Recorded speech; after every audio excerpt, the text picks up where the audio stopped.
A interpretação dos sonhos, de Sigmund Freud. A literatura científica sobre os problemas dos sonhos. Capítulo 1. Os estímulos e as fontes dos sonhos.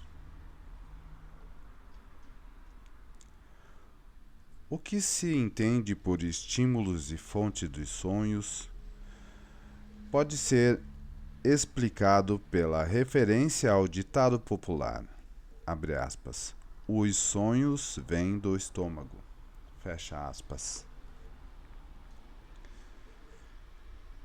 Por trás desses conceitos, há uma teoria segundo a qual os sonhos são o resultado de uma perturbação do sono.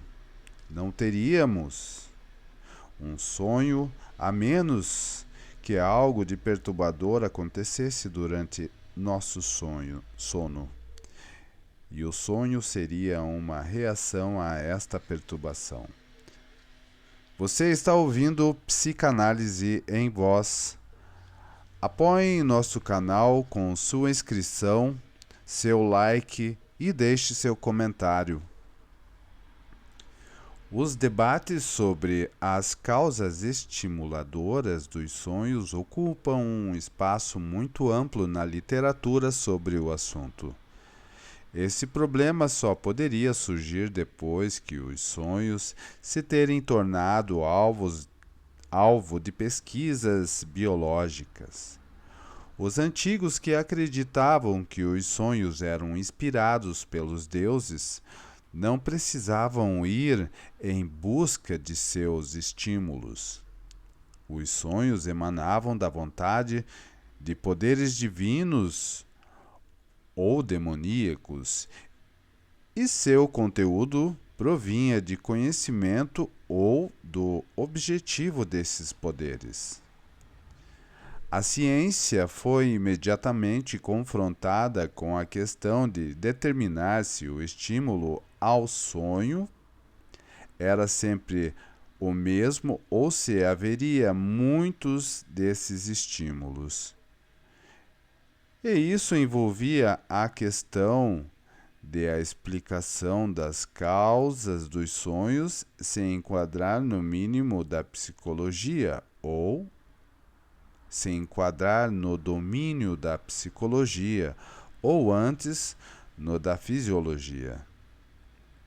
A maioria dos autores parece presumir que as causas da perturbação do sono, isto é, as fontes dos sonhos, podem ser de muitas espécies e que tanto os estímulos somáticos quanto as excitações mentais podem vir a atuar como instigadores dos sonhos.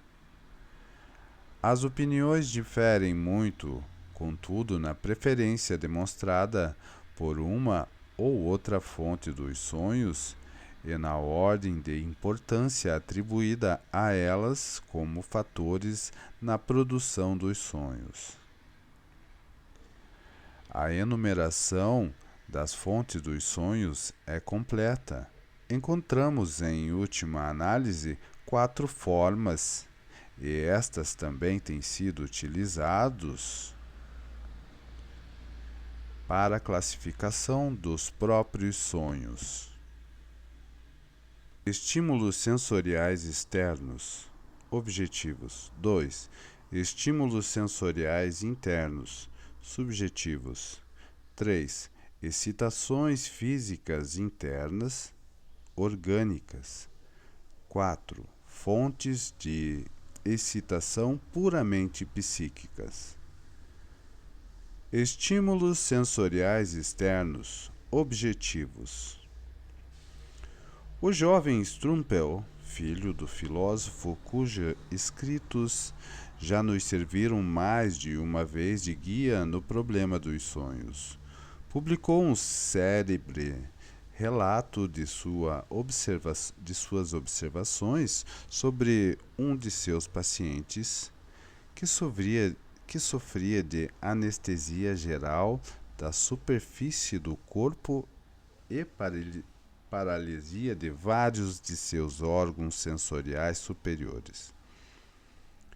Quando se fechava o pequeno número de canais sensoriais desse homem, que permaneciam abertos ao mundo exterior, ele adormecia. Ora, quando nós mesmos desejamos dormir, temos o hábito de tentar produzir uma situação semelhante à da experiência de Strumpel. Fechamos nossos canais sensoriais mais importantes, os olhos, e tentamos proteger os outros sentidos de todos os estímulos ou de qualquer modificação dos estímulos que atuam sobre eles. Então adormecemos. Muito embora nosso plano jamais se concretize inteiramente. Não podemos manter os estímulos totalmente longe dos órgãos sensoriais. Nem podemos extinguir totalmente a irritabilidade dos órgãos sensoriais.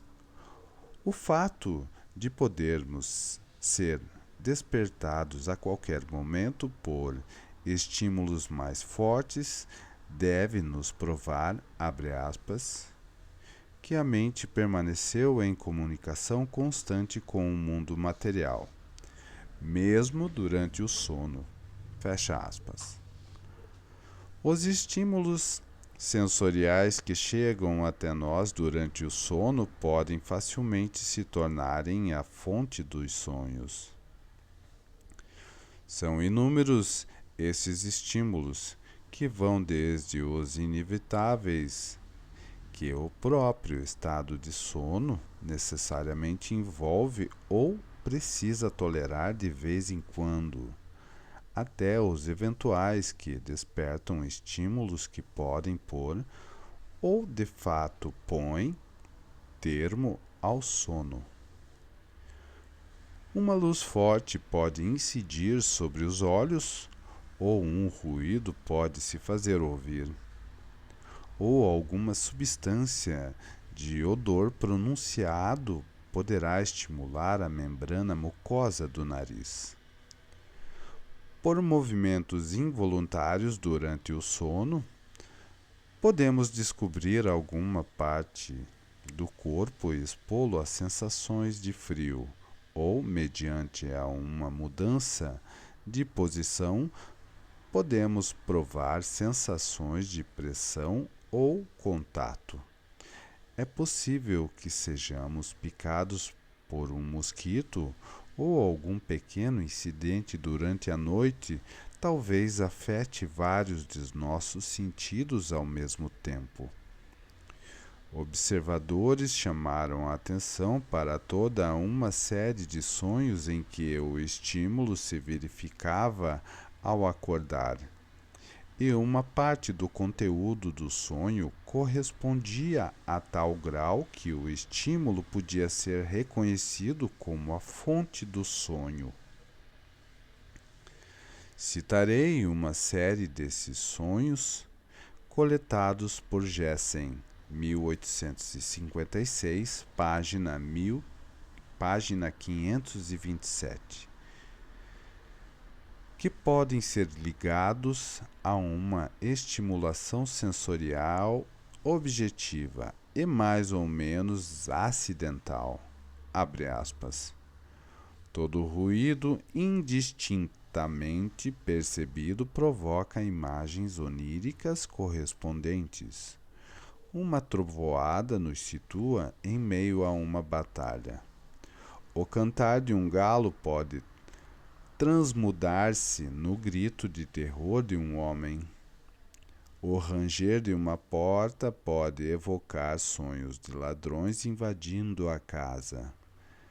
Se os lençóis da cama caírem durante a noite, talvez sonhemos que estamos andando nus de um lado para o outro, ou então caindo na água. Se estivermos atravessados na cama e com os pés para fora da beirada, talvez sonhemos que estamos à beira de um precipício ou caindo de um penhasco. Se a cabeça ficar debaixo do travesseiro, sonharemos estar debaixo de uma pedra enorme, prestes a nos soterrar sob seu peso. Os acúmulos de sêmen provocam sonhos lascivos e as dores locais produzem ideias de estarmos sendo maltratados, atacados ou feridos. Abre aspas, Meyer, 1758. Sonhou que era dominado por alguns homens que o estendiam de costas no chão e enfiavam uma estaca na terra entre seus dedos, seu dedão do pé e o dedo ao lado. Enquanto imaginava essa cena no sonho, acordou e verificou que havia um pedaço de palha entre seus dedos. Em outra ocasião, segundo Henning, 1784, página 258, quando Meyer apertara muito o colarinho da roupa de dormir no pescoço, sonhou que estava sendo enforcado. Hofbauer sonhou quando jovem que estava caindo de um muro alto e ao acordar viu que a armação da cama desabara e ele realmente caíra no chão. Gregory relata que certa vez, quando estava com os pés em um saco de água quente, sonhou ter subido até o cume do Monte Etna, onde o chão estava insuportavelmente quente. Outro homem que dormia com um cataplasma quente na cabeça sonhou que estava sendo escalpelado por índios, enquanto o outro, que usava uma camisa úmida, imaginou que estava sendo arrastado por uma correnteza. Um ataque de gota repentinamente surgido durante o sono levou um paciente a acreditar que estava nas mãos da Inquisição e sendo torturado no cavalete Macnish. Torturado no cavalete Macnish, 1835. O argumento baseado na semelhança entre o estímulo e o conteúdo do sonho é reforçado se, por meio de uma indução sistemática de estímulos, conseguirmos produzir sonhos correspondentes aos estímulos. De acordo com Macnish, experimentos dessa natureza já foram feitos por Giron Buserengues, 1848, abre aspas. Ele deixara o joelho descoberto e sonhou que estava viajando de noite em uma diligência. A esse respeito, ele observa que os viajantes, por certo, estão cientes de como os joelhos ficam frios em uma carruagem à noite. Em outra ocasião, ele deixou descoberta a parte posterior da cabeça e sonhou que estava participando de uma cerimônia religiosa ao ar livre. Cabe explicar que, no país onde morava, era costume manter sempre a cabeça coberta, exceto em circunstâncias como essas. Fecha aspas. Murray, 1878, apresenta algumas novas observações sobre os sonhos produzidos nele mesmo. Diversos outros experimentos não produziram resultados. Alguém fez cócegas em seus lábios e na ponta do nariz com uma pena. Ele sonhou com uma forma medonha e tortura. Uma máscara de piche fora colocada em seu rosto e depois puxada, arrancando-lhe a pele. Alguém enfiou uma tesoura e um alicate. Ele ouviu sinos tocando, seguindo por sons de alarme, e se viu de volta aos dias de junho de 1848. Deram-lhe água de colônia para cheirar. Ele se viu no Cairo, na loja de João Maria Farina. Seguiram-se algumas aventuras absurdas que ele não soube reproduzir. Seu pescoço foi ligeiramente beliscado. Ele sonhou que lhe aplicavam emplastro de mostarda e pensou no médico que o tratara quando criança. Aproximaram um ferro quente de seu rosto.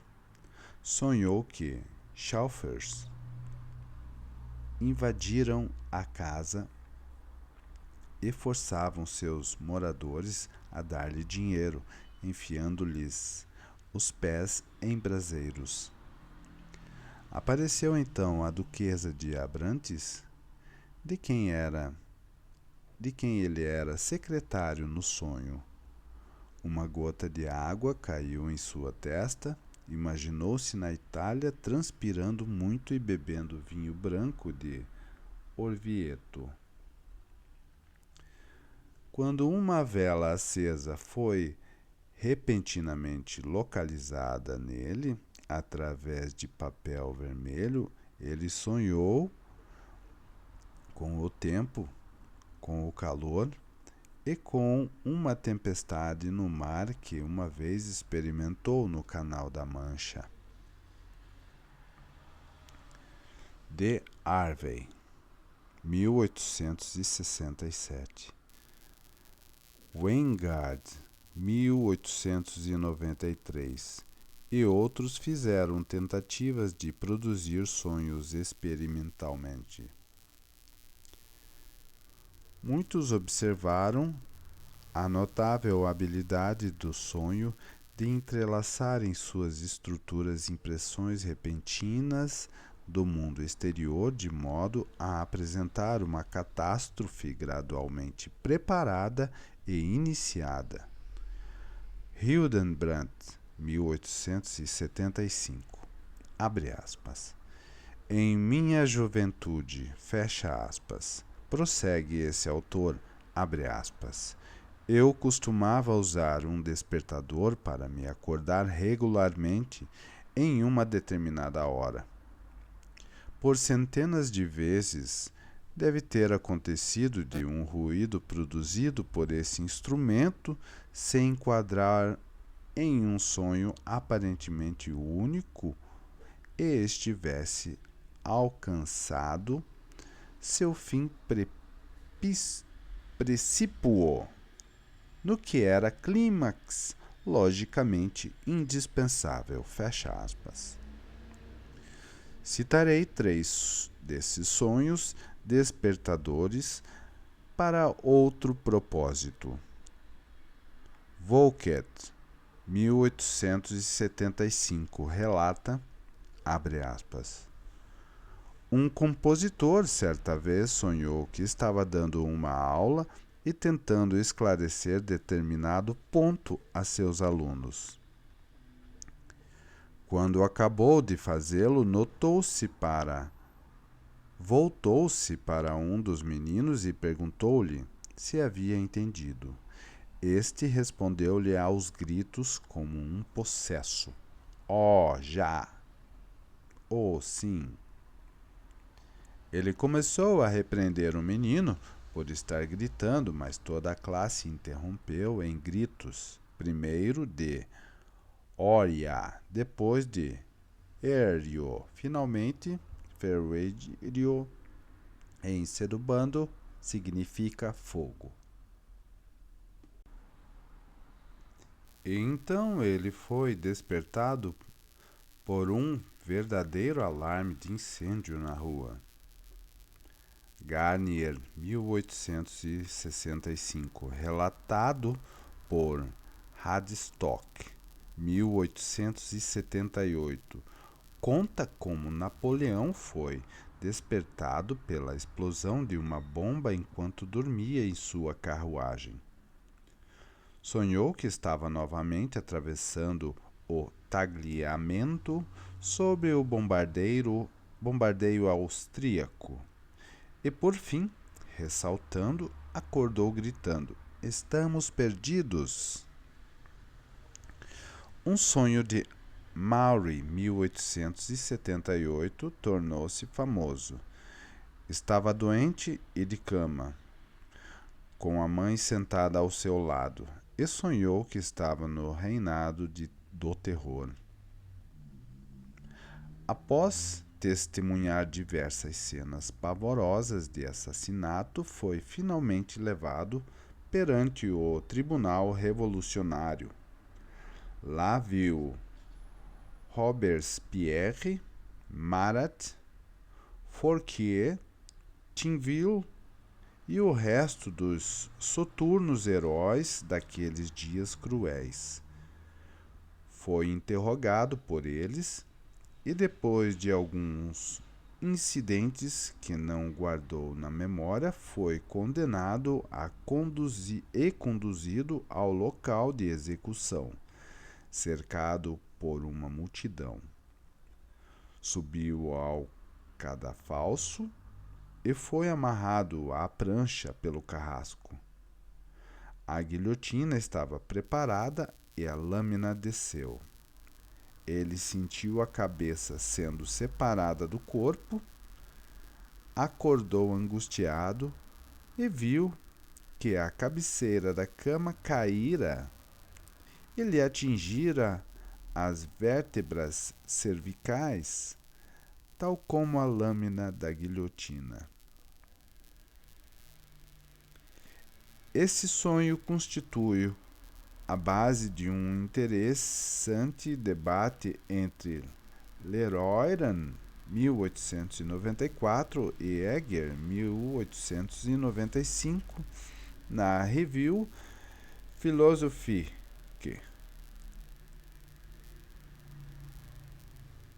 A questão levantada foi se e como era possível que alguém, ao sonhar, condensasse tal quantidade de material aparentemente superambulante no curto período transcorrido entre a percepção do estímulo emergente e o despertar. Os exemplos dessa natureza dão a impressão de que, de todas as fontes dos sonhos, as mais bem confirmadas são os estímulos sensoriais objetivos durante o sono.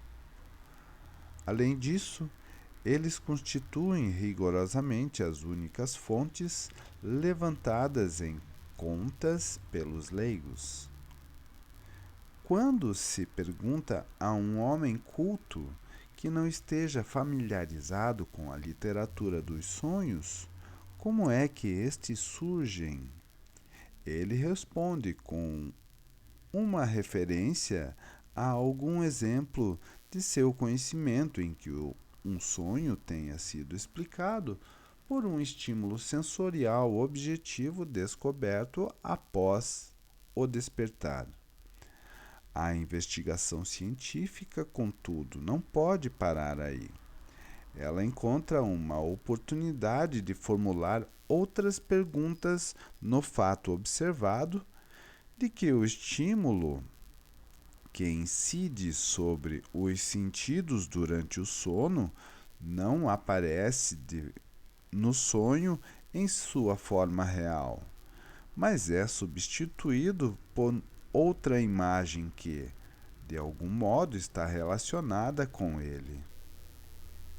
Entretanto, a relação que liga o estímulo do sonho ao sonho que dele resulta é para citarmos as palavras de Maury, abre aspas, qualquer afinidade, mas que não seja única e exclusiva, fecha aspas.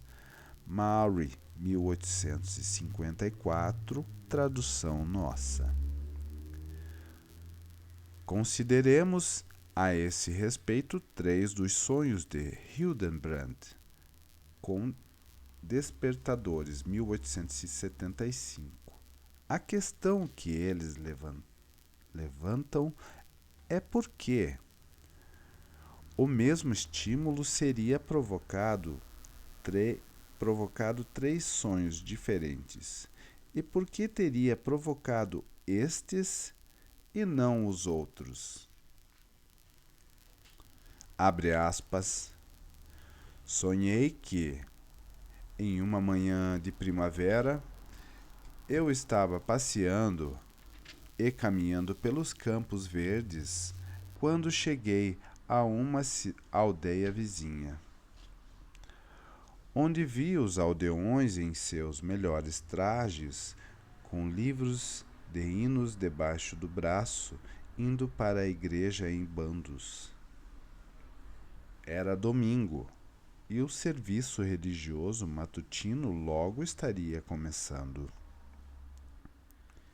Resolvi participar dele, mas primeiro, como estava sentindo calor por causa da caminhada, fui até o cemitério e circundava a igreja para me refrescar. Enquanto lia alguns epitáfios, ouvi um sineiro subindo para a torre da igreja. E no alto da mesma, vi então o sino do vilarejo, que logo daria o sinal para o começo das preces. Por um bom tempo, lá ficou imóvel, e depois começou a balançar. De repente, suas notas ressoam tão claras e penetrantemente que meu sono chega ao fim. Mas o som dos sinos vem do despertador. Fecha aspas. Abre aspas, eis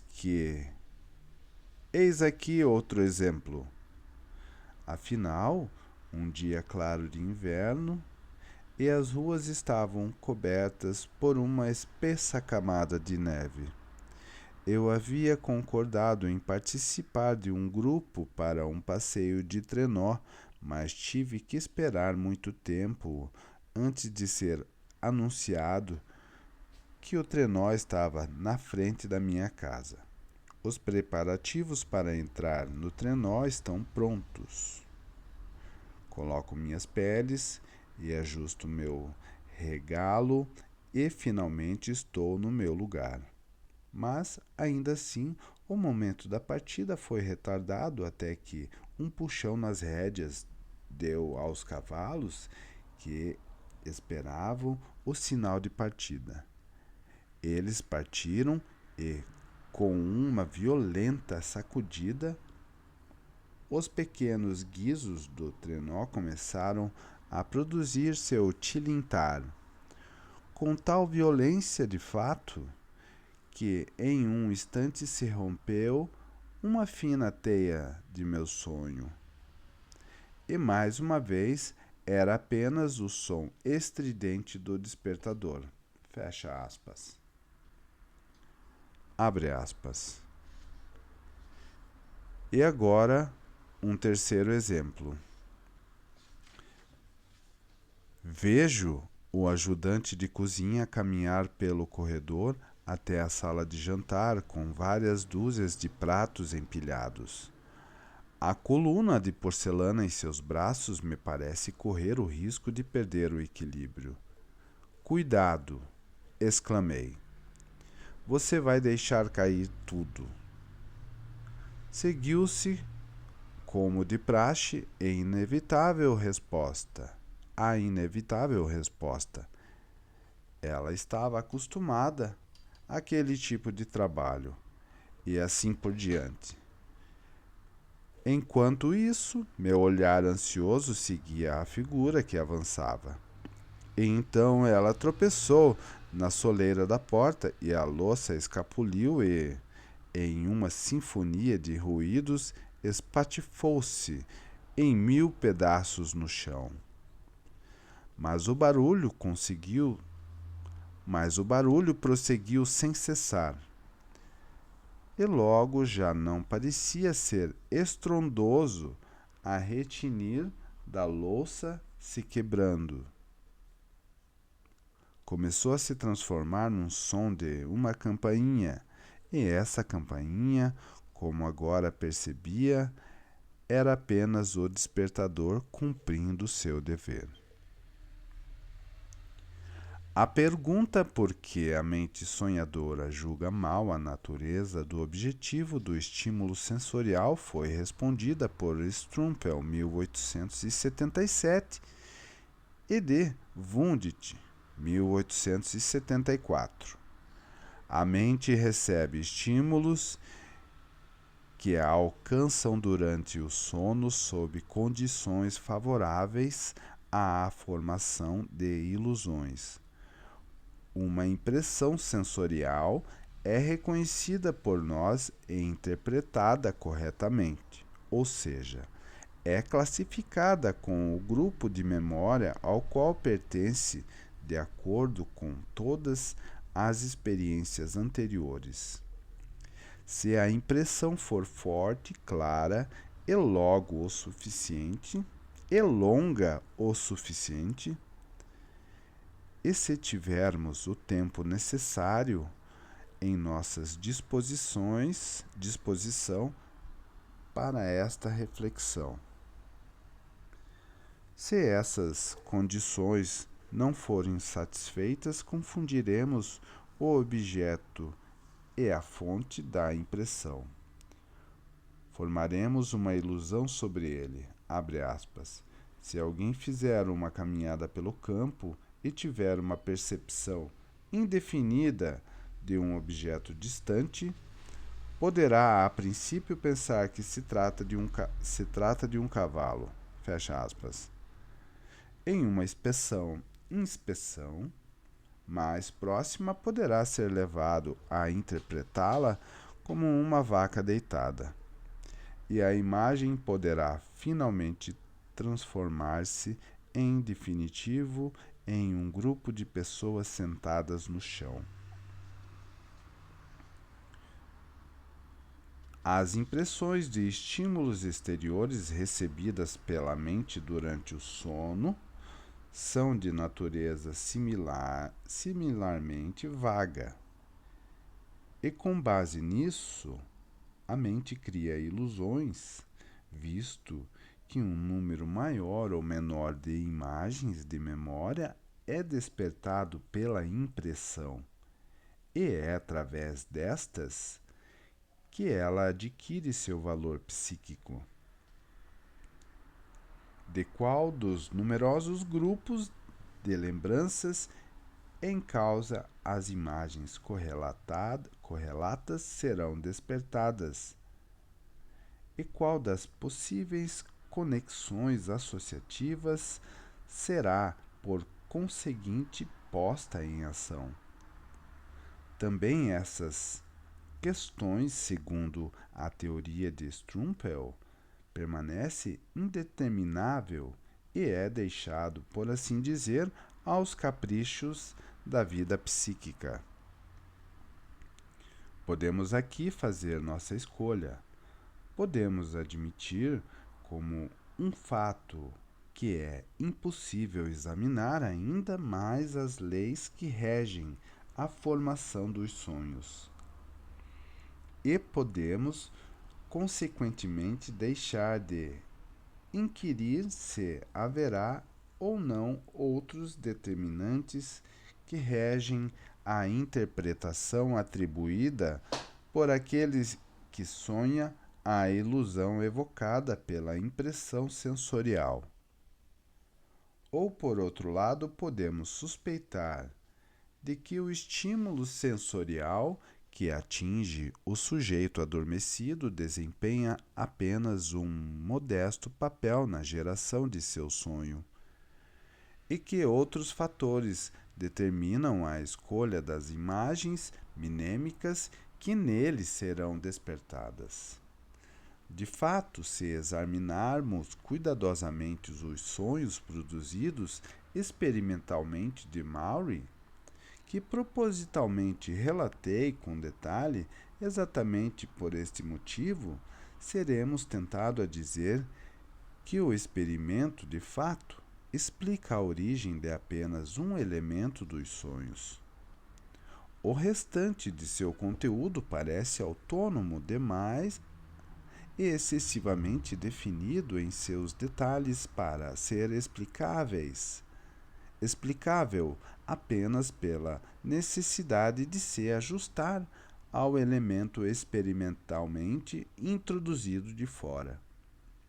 De fato, começa-se a ter dúvidas sobre a teoria das ilusões e o poder das impressões objetivas de darem forma aos sonhos, quando se verifica que essas impressões, por vezes, estão sujeitas nos sonhos às mais peculiares e exageradas impressões. Assim, B.M. Simon, 1888, fala de um sonho no qual via algumas figuras gigantescas sentadas à mesa e ouviu perfeitamente o pavoroso som do estalido produzido pelo fechamento de suas mandíbulas ao mastigarem. Quando despertou, ouviu o barulho dos cascos de um cavalo que passava a galope por sua janela. O ruído feito pelos cascos do cavalo talvez tenha sugerido ideias provenientes de um grupo de lembranças ligadas a viagens de Gulliver. Os gigantes de Brobdingnag e as virtuosas criaturas cavalo. Se é que posso arriscar uma interpretação sem a ajuda do autor do sonho. Não será provavelmente, portanto, que a escolha de um grupo tão inusitado de lembranças como esse tenha sido facilitado por motivos outros que não apenas o estímulo subjetivo